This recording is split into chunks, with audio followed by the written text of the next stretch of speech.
Dito mapupunta ang kaluluwa ng isang mananampalataya matapos ang kamatayan. Kung iniisip nyo po na sa bagong langit at bagong lupa na agad mapupunta ang kaluluwa ng isang mananampalataya, nagkakamali po kayo.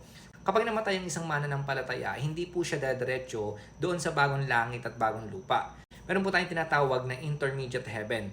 So doon muna po sila pansamantala hanggang mangyari yung resurrection o yung muling pagkabuhay ng mga mananampalataya pagdating po yun ng rapture. So lilinawin ko po sa inyo na itong intermediate heaven na ito o yung pansamantalang langit, hindi po ito yung purgatorio. At hindi rin po ito yung pagkakataon na matutulog yung mga mananampalataya bago dumating yung resurrection. Pag sinabing intermediate heaven, matapos po ang kamatayan ng isang mananampalataya, diretso na po agad siya doon sa piling ng ating Panginoong Jesucristo. Ito nga po yung sinasabi ni Apostol Pablo sa 2 Corinthians chapter 5 verse 8.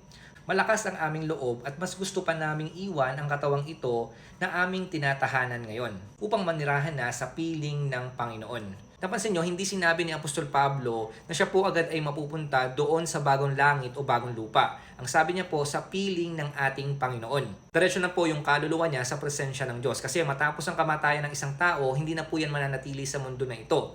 Mananatili po yung katawan niya pero yung kaluluwa niya pupunta na po yan doon sa paraiso. Tulad nga ng sinabi ng ating Panginoong Kristo doon sa kriminal na katabi niya nung siya po ay nakapako sa krus. Doon sa intermediate heaven, sa piling ng ating Panginoong Kristo, buhay ka doon spiritually at ikaw ay may conscious.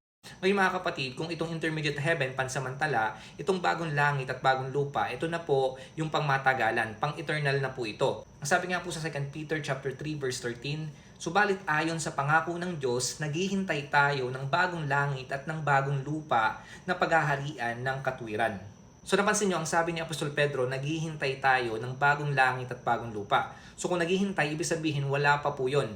Magkakaroon pa lamang ng bagong langit at bagong lupa kapag nagunaw na po itong lumang mundo na ito. Kasi hindi po magkakaroon ng bagong langit at bagong lupa kung naandito pa yung lumang mundo at yung lumang langit.